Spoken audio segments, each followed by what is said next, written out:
একজন content creator হওয়া কি এতটাই সহজ কাম নাকি?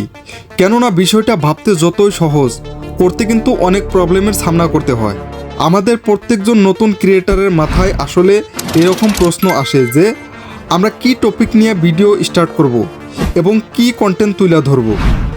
আমার তো কোনো আইডিয়াই নাই।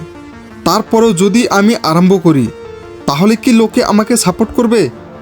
যখন আমরা একটা টপিক নিয়ে ডিপলি সার্চ করি আর স্ক্রিপ্ট তৈরি করি এবং প্রত্যেকটা ঘটনা প্রুফ সহ তুলে ধরবার চেষ্টা করি, তারপরে ভিডিও শর্ট নেওয়ার পর সবথেকে মুশকিলের সামনা করতে হয় ভিডিও এডিটিং, যেখানে দিমাগ একদমই কাম করে না।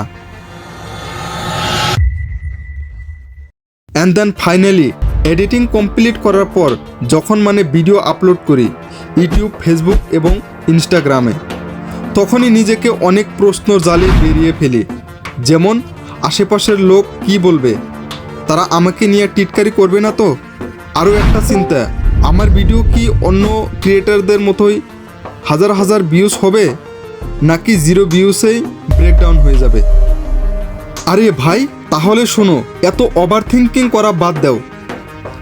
আসলে বিষয়টা ওই রকম না। তোমার ভিতরে অন্ধকারে পড়ে থাকা নিজের আত্মবিশ্বাসটাকে জাগাও আর বলো কি, হ্যাঁ, আমিও একদিন অন্য ক্রিয়েটরদের মতোই নিজেকে প্রতিষ্ঠিত করে তুলবই। খালি নিজের আত্মবিশ্বাসের সাথে কর্মনিষ্ঠাতে কাম করতে হবে এবং চেষ্টার পর চেষ্টা করতেই হবে।